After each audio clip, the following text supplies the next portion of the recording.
Je voudrais vous dire un petit mot d'encouragement, tout simple. Gloire à Dieu. Voilà, une petite pensée que le Seigneur m'avait donnée il y a quelques temps.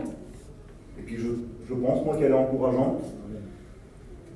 Hein, on est ici parce que, comme j'ai entendu dans des prières, pour s'approcher de Dieu, des fois avec pas des besoins particuliers, mais en vrai, quand on vient jeûner, la plupart du temps, c'est pour demander quelque chose. Hein, comme j'ai entendu, pour mon père, pour ma mère, pour mon fils, mon petit cousin. On vient jeûner parce qu'on a un besoin. Et bien, le Seigneur, lui, peut répondre à nos besoins qu'on a. Gloire à Dieu. Avant de rentrer dans la petite pensée, là, tout simple, hein, je vais vous tenir 5 minutes. Je voudrais vous partager une petite expérience toute simple. Gloire à Dieu. Gloire à Dieu.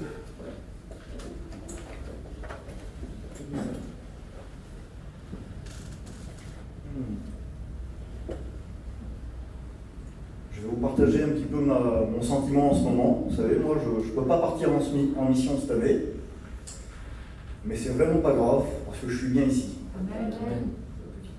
J'étais à Bordeaux, alors rien à voir avec le message, mais bon. J'étais à Bordeaux et puis tout le monde parlait, alors tu pars où en mission? Ben, l'autre il partait là-bas, l'autre il partait là-bas. Il y a des copains qui m'ont proposé de partir avec leur mission, de s'engager avec eux. Puis je disais, je sais pas, on verra. Et puis dans mon cœur, j'avais pas envie de partir en mission. Alors c'est bizarre, il faut partir en mission, c'est bien. Mais j'avais dans mon cœur, moi, quelque chose. Je disais, Seigneur, comment ça se fait que j'ai pas envie d'aller en mission?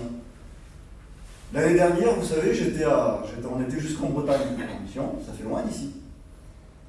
Et puis bon, il y avait beaucoup de serviteurs sur la mission, et puis moi je pensais à ma famille qui était là et qui ne sont pas sauvés. Et je me disais, c'est bien beau, mais je suis parti de la mission, pour être honnête avec vous. Je me suis dit, si j'étais là, c'était bien, et si je n'aurais pas été, c'était pareil.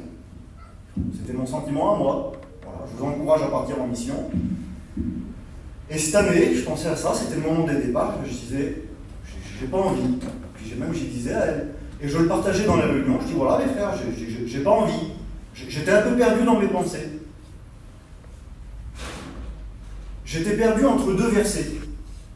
La Bible elle dit que si on s'occupe de ses affaires, lui il s'occupe des nôtres. Et c'est vrai, et on l'a vécu, tu es parti en mission, et puis au bout de la France, Dieu a béni. Voilà, si tu t'occupes de ses affaires, il s'occupe des tiennes. Et nos affaires, c'est qui? C'est quoi? C'est nos familles, c'est les gens qu'on aime. Oui, mais Paul il dit aussi que celui qui n'a pas soin des siens, principalement ceux de sa famille, il est pire qu'un infidèle qui a renié la foi. Et moi, j'étais perdu entre les deux versets. Là, je disais, Seigneur, moi je veux que mes parents soient sauvés. Ils sont vieux, ils sont malades, ils ne sont pas sauvés. Alors qu'est-ce que je fais, Seigneur? Je vais travailler pour toi. J'avais eu une proposition d'aller dans le Nord, dans les missions dans le Nord. Alors je fais quoi, Seigneur? Je m'occupe de tes affaires afin que tu t'occupes des miennes, ou alors je vais m'occuper des miens. Et puis dans moi, je disais, j'ai à cœur de rentrer chez moi, de rentrer à Nice, et puis de m'occuper de ma famille. C'est bien beau les autres, excusez-moi de vous dire ça, je vous parle avec mon cœur, hein. C'est mon sentiment que j'avais depuis quelque temps. C'est bien beau d'aller prêcher à des étrangers, on le fait, que Dieu soit béni, et on est très content quand ils se convertissent. Mais moi, j'ai envie de m'occuper des miens. Voilà. Ils sont vieux, ils sont malades, puis ils ne sont pas sauvés. Alors j'ai envie de m'occuper des miens. Et c'était mon état d'esprit quand j'étais à Bordeaux, là. Et je l'ai partagé, je dis voilà, il y avait eu un moment comme ça, là, je dis, priez pour moi, je ne sais pas quoi faire. Et dans mon cœur, j'avais dit à elle, moi j'ai le cœur de rentrer chez moi. Alors je me disais, c'est bizarre, je suis un pasteur et j'ai pas envie de partir en mission alors. Je me disais, c'est bizarre, je disais, Seigneur, est-ce qu'il n'y a pas mon intérêt derrière? Est-ce qu'il n'y a pas, parce que partir en mission, c'est du boulot. Moi, personnellement, dans mes affaires, je ne suis pas le meilleur. Donc ça me coûte toujours financièrement. Je me disais, Seigneur, j'ai envie de rester chez moi, mais est-ce qu'il y a un intérêt personnel? S'il y a un intérêt personnel, c'est pas bon. Je disais, Seigneur, comment que ça se fait que j'ai envie de rentrer chez moi, de m'occuper des miens, et que j'ai pas envie de partir en mission? Et puis le téléphone, il a sonné. Voilà. Mon frère, il m'a appelé, voilà, on était voir le docteur. Et la maman, elle est malade. Ben, je dis, voilà, Seigneur, il faut que je reste là-bas, il fallait que j'aille là-bas. Tu m'avais préparé dans mon cœur à m'occuper des miens, parce que la vieille est malade, et il faut que je reste là. Et bien vous savez quoi? Je suis parti de Bordeaux, je le dis en vérité, c'est vrai, je suis parti avec mon camping, Et j'ai dit, Seigneur, je pars en mission. Amen. Je pars en mission. Amen. Je pars pas avec un chapiteau, je pars pas avec une équipe de copains, je vais pas au bout de la France, je rentre chez moi. Mais je vais avec mon cœur en mission. Amen. Amen. Ben, je vous dis, je passe l'été là, je viens en mission. C'était pas du tout prévu dans le programme. Et là, donc, le Seigneur m'a mis un verset à cœur. Et là, j'ai compris. C'était dans mon cœur. Dieu ne m'avait pas parlé à travers une prophétie, ni à travers sa parole. Pas une femme âgée qui était venue me dire, le Seigneur m'a montré. Mais le Seigneur, il m'avait préparé mon cœur. Et c'était comme ça que Dieu m'avait parlé. Et là, j'ai pensé à la parole de Dieu qui dit, va. Il y avait un homme, voilà, il ne savait pas s'il fallait qu'il aille là-bas. Il fallait qu'il aille attaquer le terrain adverse. Il fallait qu'il aille retirer son peuple là-bas du terrain adverse et attaquer, mais il ne savait pas trop. Et puis là, il y a quelqu'un qui va dire, va. Il dit, et fais tout ce qu'il y a dans ton cœur. Et n'écoute que tes sentiments. Amen. Alors écoute, je ne sais pas, moi. T'es devant un choix, t'es devant une situation, va, fais selon ton cœur. Il y a le Seigneur dans ton cœur. Dieu peut parler à travers une prophétie, à travers sa parole, à travers la Bible. Mais je crois que le sentiment que Dieu anime dans ton cœur, eh ben c'est la parole de Dieu. Amen. Tu pries le Seigneur, Christ? Merci Seigneur pour ta présence que tu nous accorder en commençant. Béni Seigneur, Amen. Amen. Jésus, pour Aloïs, Seigneur Jésus, que tu puisses le bénir, Seigneur, que tu puisses bénir son père et sa mère, Seigneur Jésus. Et dans tes grâces sur eux, Seigneur Jésus-Christ, que tu puisses te servir de lui, Seigneur, comme un instrument, Seigneur, dans les jours qui vont venir, Seigneur Jésus-Christ. Bénis, Seigneur, qu'il puisse apporter ta parole aujourd'hui, Seigneur, comme toi tu le désires, Seigneur. Que tu puisses apporter un mot à chacun d'entre nous, Seigneur, qui puisse s'effacer complètement, Seigneur, et que tu puisses prendre toute la place dans cette journée. À toi toute la gloire, Seigneur Jésus. Amen. Voilà, que Dieu soit béni. Je vais être tout simple. Le Seigneur, il te pose une question. Tu es là, tu es venu jeûner. Tu as des choses dans ton cœur. Et le Seigneur, il te pose une question. Qu'attends-tu? Qu'attends-tu du jour de l'Éternel? C'est le livre d'Amos qui dit ça. Amos 5, 18. Qu'attends-tu? Tu es venu jeûner. Et puis le Seigneur nous a dit ce matin, je ne sais pas si vous avez remarqué, à travers sa parole, il a dit, le Seigneur, il veut que tu parles. Le Seigneur, il veut que tu parles. Paco, il répétait ça. Le Seigneur, il veut que tu parles. Alors ce matin, voilà, on est venu dans un jeûne pour parler au Seigneur, pour plaider notre cause. Qu'attends-tu? Tu es venu au jeûne, là. Qu'attends-tu? Qu'attends-tu du jour de l'Éternel? C'est quoi le jour de l'Éternel? Eh bien, il y a des jours de l'Éternel dans nos vies. Tu te rappelles quand tu as rencontré le Seigneur? Tu te rappelles ce jour-là? Le jour où tu as été délivré, que tu as rencontré ce Dieu vivant là, qui a bouleversé ta vie, que tu as pleuré pendant des jours et des jours. Tu te rappelles de ce jour-là? Il y a des jours de Dieu dans une vie. Il y a le jour où tu as été baptisé du Saint-Esprit. Tu te rappelles? Il y a le jour où tu as prié des années, des années, des années. Tu es venu là en faire des jeûnes, et tu as prié. Et puis tu es venu, et puis un jour, voilà, ici, elle s'est baptisée, la personne. Il y a eu un jour de l'Éternel. Ben, je voudrais te dire que dans le calendrier de Dieu, il y a encore des jours. Et il est écrit tout simplement dans le livre de la Genèse, « Au commencement, Dieu créa les cieux et la terre. La terre était informe et vide, et les ténèbres étaient à la surface. Mais Dieu dit que la lumière soit, et la lumière fut. Dieu sépara les ténèbres d'avec la lumière. Il y eut un soir, il y eut un matin, et ce fut le premier jour. » Ben, j'aimerais vous dire qu'il y a des membres de nos familles, il y a des malades de chez nous, où on attend depuis des mois, des années, des semaines, où il y aura un soir. Ça sera le dernier soir qu'elle aura fumé. Et il y aura un matin, ça sera le premier matin, qu'elle sera baptisée. Alléluia. Il y a des jours de Dieu dans une vie. Et Dieu, dès le commencement, il avait fait un calendrier. Il va y avoir un soir, il y a un matin, il y a le premier jour, la lumière. Il y a le deuxième jour. Dieu sépare les vapeurs. Alors je ne vous lis pas tous les versets, j'ai mis juste des petites notes. Le troisième jour, Dieu va séparer la terre et la mer. Le quatrième jour, Dieu va placer des luminaires. Le cinquième jour, Dieu va mettre la vie dans la mer. Le sixième jour, Dieu va mettre la vie sur la terre et il va créer l'homme. Et le septième jour, ça va être le jour du repos. Mais c'est-à-dire que Dieu a mis des jours bien définis. Dieu avait un plan, j'ai écrit ça.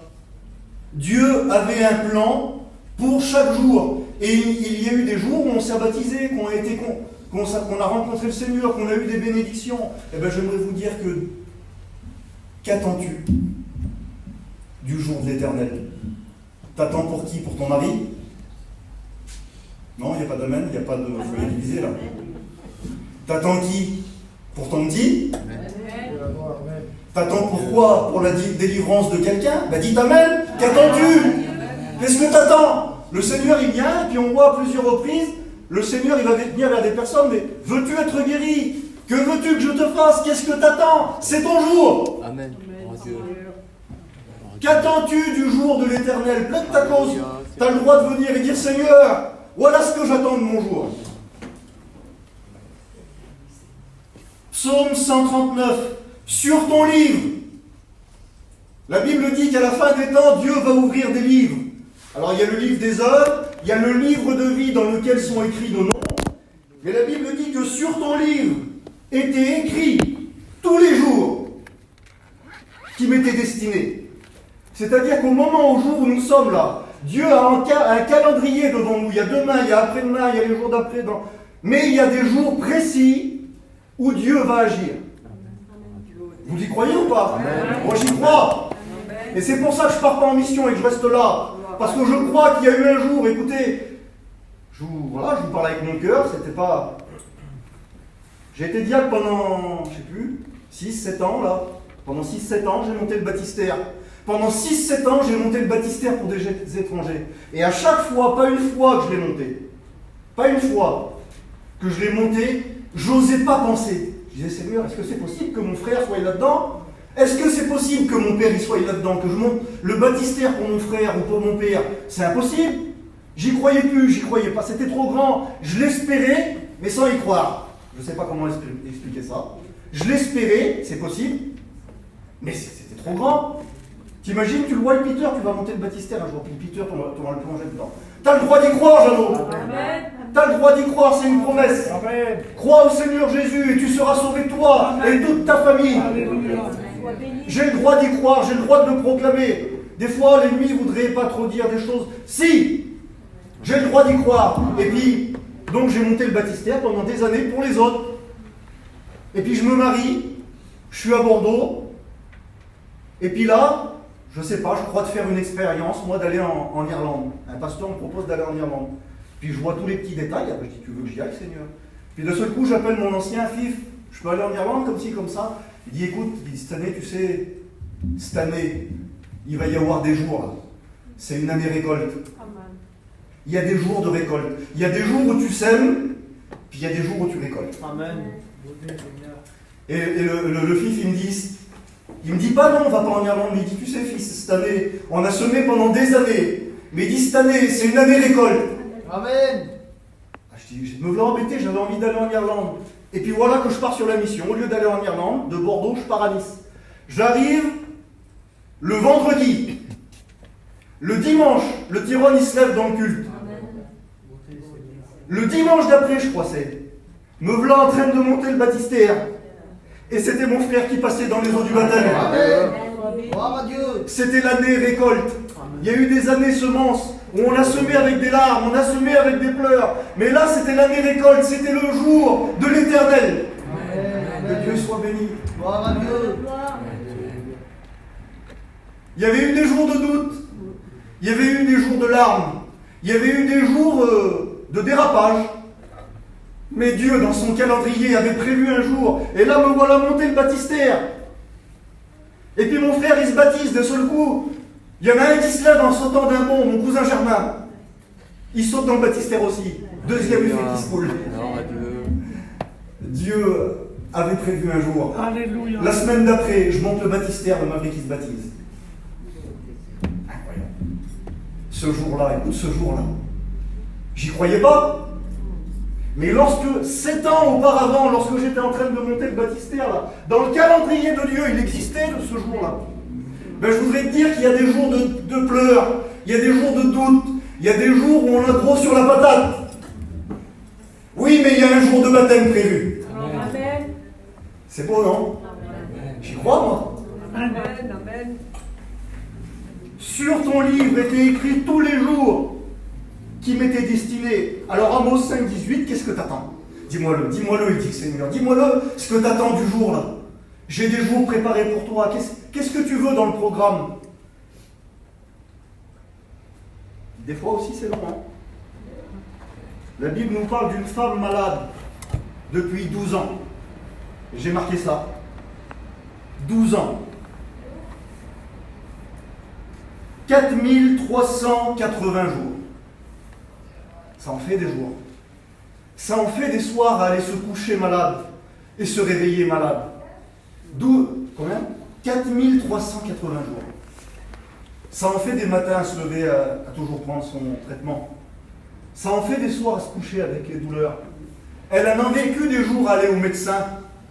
Elle a vécu des jours à l'hôpital. Mais la Bible dit qu'un jour, il y eut un soir, il y eut un matin. Amen. Jésus vient. Alléluia. Elle touche le bord de son vêtement. Qu'attends-tu du jour d'Éternel, une guérison? Il y a eu un soir. Ça a été le dernier soir qu'elle a été se coucher de malade. Le lendemain, ça a été le premier jour de sa guérison. Au bout de 4380 jours, 12 ans, il y eut un soir, il y eut un matin, et la lumière fut. Elle a été se coucher guérie. Une femme courbée depuis 18 ans. 6570 jours. 6570 jours à ne plus pouvoir relever la tête. Satan l'avait accablée. Elle avait un poids sur les épaules. Elle avait toute la misère du monde sur elle. Elle était dans l'église pourtant, dans le temple. Elle écoutait des cantiques. Elle a écouté des prédications. Elle a écouté les anciens. Ah, ça fait imposer les mains. Il y a eu des jours, elle a pris des décisions, je ne sais pas. Il y a eu des jours, elle a essayé. Il y a eu des jours, elle a fait l'onction d'huile. 6570 jours. Ça en fait des soirs courbés et des matins à se lever courbés. Mais un jour, ce fut le jour d'Éternel. Il y eut un soir, il y eut un matin. Et ce fut son jour. Amen. Gloire à Dieu. Un paralytique, alors 12 ans, 18 ans, et un jour un paralytique, 38 ans, Seigneur. Je ne sais pas s'il y a des chrétiens de 38 ans ici, là. Peut-être qu'il y en a. 38 ans. 13 870 jours à être paralysé. Dans ces jours-là, il en a vu des autres qui ont été guéris, mais pas lui. Dans ces jours, il a essayé. La Bible dit qu'il a essayé, mais il n'y a pas arrivé. Et dans ces jours-là, il y a eu des moments de déception. Il a essayé, il n'a pas arrivé. Il y a eu des soirs, il a été se coucher. Et il y a un soir, il a été se coucher et il s'est dit, pour moi, c'est fini. À un moment donné, Jésus vient vers lui. Un soir, il y a eu un soir. Amen. Il y a eu un matin.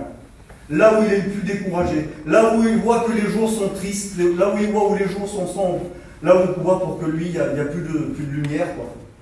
Il y a eu un soir, il y a eu un matin. La Bible dit qu'un jour, Jésus vient à la piscine de Bethesda. Et là, il vient lui dire, qu'attends-tu du jour de l'Éternel? Que veux-tu que je te fasse? Il lui dit ça. Veux-tu être guéri? Puis lui, il dit, Seigneur, chaque fois que j'essaye, il y a des jours où j'ai essayé, j'y ai pas arrivé. Il y a des jours, les autres, ils me passent devant. Et puis il y a des jours où tout le monde m'abandonne. Ils y vont, mais moi, tout le monde m'oublie. Mais il y a eu un jour où Jésus vient. Amen. Il y avait un jour, 38 ans, ça doit être long. Moi, j'ai 40 ans, c'est toute ma vie. 40 ans d'attente, ça doit être long. Mais il y a eu un soir. Ça a été le dernier soir où il a été se coucher paralysé. Et il s'est levé un matin, en marchant. Qu'attends-tu du jour de l'Éternel? Et puis là, voilà, il y a une femme, une veuve.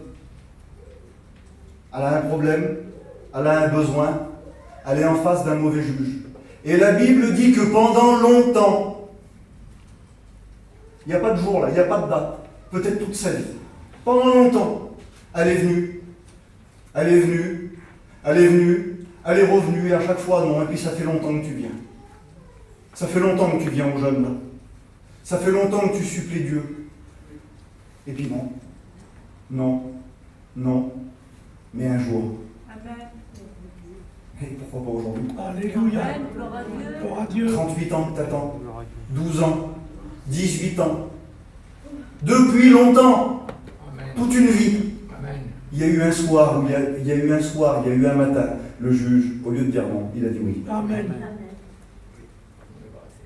Il y a eu un homme. Ça me fait penser, moi, à certaines personnes, comme moi j'étais avant, comme il y en avait, et comme peut-être certains de vos maris, de vos enfants, de vos cousins, vos copains. Il était dans les ténèbres. Il était dans un sépulcre. Le monde l'avait abaissé, humilié. Il prenait des pierres, il se meurtrissait, c'est le démon de Gadara. Et la Bible dit que ça faisait longtemps. Ça faisait longtemps. Ça fait longtemps que ça dure pour ton mari. Ça fait longtemps que ça dure. Ça fait longtemps que ça dure. Oui, mais un jour Jésus vient. Amen. Il y eut un soir. Il y eut un matin. Les ténèbres furent séparées de la lumière. Il y a eu un soir, il y a eu un matin, les chaînes sont tombées. Il y a eu un soir, il y a eu un matin. Il est rentré à la maison, Gadara. Et la Bible nous dit qu'il y avait des personnes qui y mettaient des chaînes, ils y mettaient des fers aux pieds parce qu'ils l'aimaient, parce qu'ils voulaient avoir leur bénédiction, ils y voulaient du bien, mais à chaque fois ils brisaient les chaînes. Vous savez, moi, ma mère, je l'aime de tout mon cœur. Et j'essaye d'y dire, Oman, fume plus. Oman, va plus là-bas. Mais oui, mais elle, c'est plus fort que elle brise les chaînes, elle brise les liens, c'est une liée. Mais je crois qu'il va y avoir un jour. Il y aura un soir. Il y aura un matin. J'y crois, sinon je ne serai pas là. Amen. Si j'y croirais pas, je pars en mission, puis tant pis. Voilà. Mais j'y crois. J'y crois. J'y crois. J'y crois. Qu'est-ce que j'attends? Alors qu'est-ce que j'attends? L'œil, qu'est-ce que t'attends? Qu'attends-tu, l'œil du jour de l'éternel? Ben j'attends de baptiser mes parents ici. Mon père et ma mère. Amen. Comme je n'y croyais pas, et puis que mon frère, un jour, j'y ai monté le baptistère, je montrais moi-même le baptistère pour mes parents. J'y crois. Qu'est-ce que j'attends du jour de l'éternel? L'œil, qu'est-ce que t'attends du jour de l'éternel? Christ, qu'est-ce que t'attends, Christ? On va prier là après. Les frères, les sœurs, qu'est-ce que vous attendez? T'as le droit de plaider ta cause. Oui, mais voilà, le temps est long. 12 ans, 18 ans, 38 ans, depuis longtemps. Un jour, Dieu, le père d'un garçon, va lui faire une promesse. Et va lui dire, mon fils, voilà, tu vas aller là-bas et là-bas. Et il dit, là-bas, t'as ton jour là-bas. Ta promesse.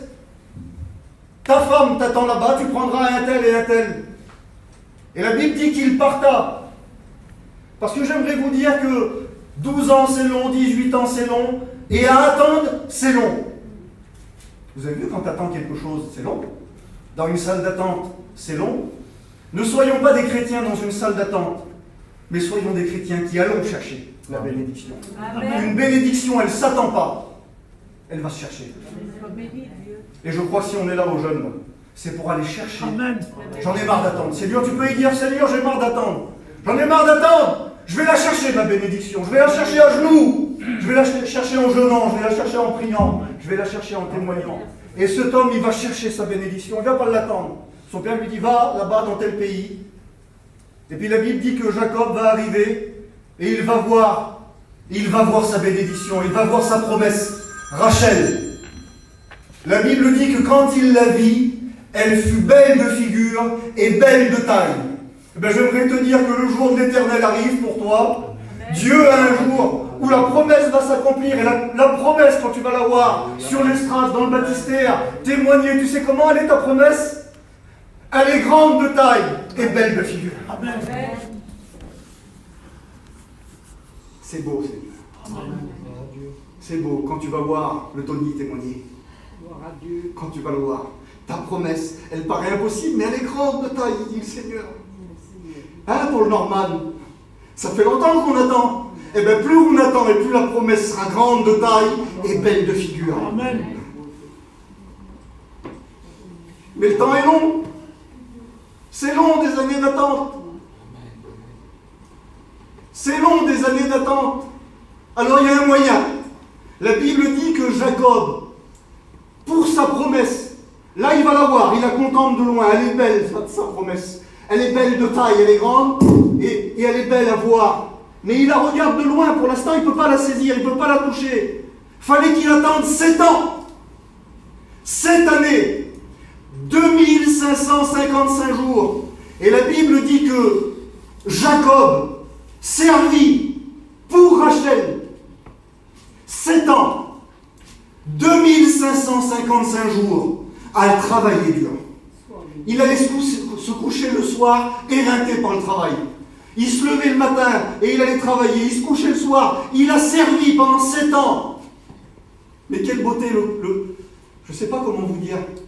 Le temps, aux yeux de Jacob, a été raccourci.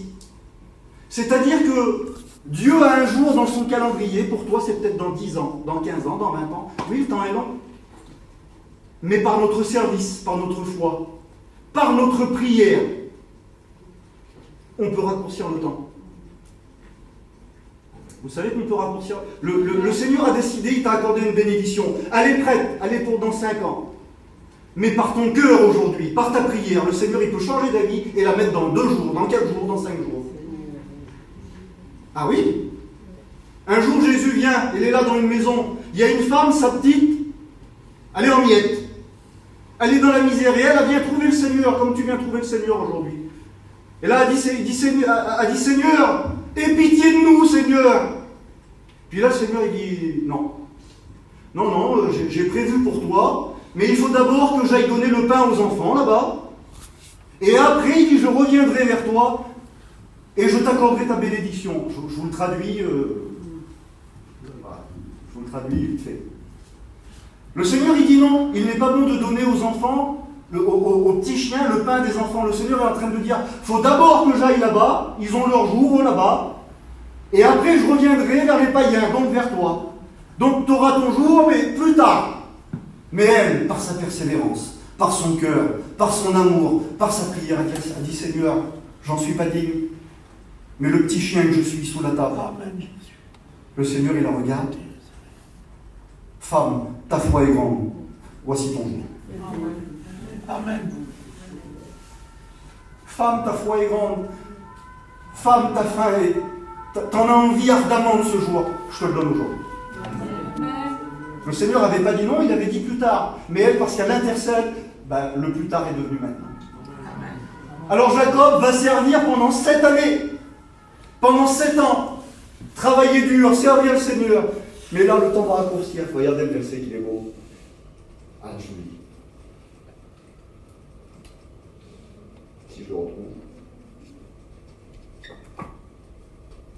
Jacob servit 7 années pour Rachel, pour sa promesse, pour sa bénédiction, pour le jour qui lui était préparé. Jacob servit 2555 jours. Mais il ne fut à ses yeux que comme quelques jours, parce qu'il l'aimait. Le temps est long. Il y en a, ils partent en mission là. Et je sais qu'ici à Nice, le temps est long. Mais moi, ça va me sembler que comme quelques jours pour amener ma mère à la bénédiction. Parce que je l'aime ma mère. Je l'aime mon père. Alors le temps n'est pas long. C'est pas dur de servir pour eux. C'est pas dur de travailler dans l'œuvre de Dieu pour que Dieu m'accorde ce jour. C'est pas dur, c'est pas long. Même 7 ans, c'est pas long. Parce que je les aime. Tu l'aimes ton fils. Tu l'aimes ton mari. Tu les aimes tes enfants. Les inconvertis vers toi, tu les aimes. Sers le Seigneur. Sers le Seigneur. Sers le Seigneur. Et toutes ces années vont te sembler que comme quelques jours. Qu'attends-tu du jour d'éternel? Seigneur, moi, le jour de l'éternel, je te le présente aujourd'hui. Seigneur, tu vois mon jeûne, ma prière, ma requête, si je suis là, c'est parce que j'attends mon jour et je réclame mon jour. Et comme dit ta parole, Seigneur, je viens devant toi et je veux plaider ma cause. Et ma cause, c'est le salut de mes parents. Seigneur, je ne te prie pas pour la maladie.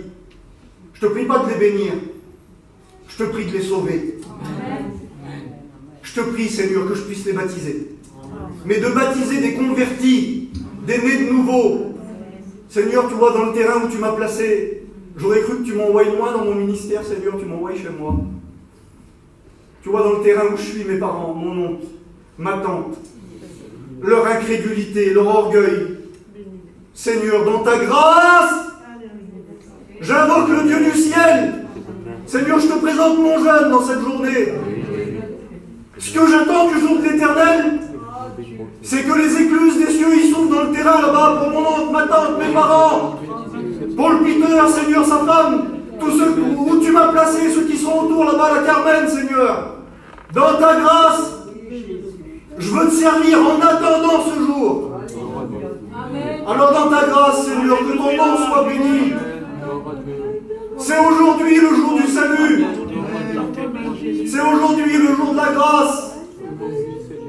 En attendant le jour où la trompette va sonner, ce jour qui est prévu dans le calendrier, Seigneur, je veux te servir. Ce jour il vient, dit ta parole, le jour grand et redoutable, où tu vas venir sur les nuées nous chercher. Mais en attendant, je veux te servir. Dans les bons et les mauvais jours, dans les bons et les mauvais jours, Seigneur. Alors à toi revient toute la gloire, et que ton nom soit béni. Amen.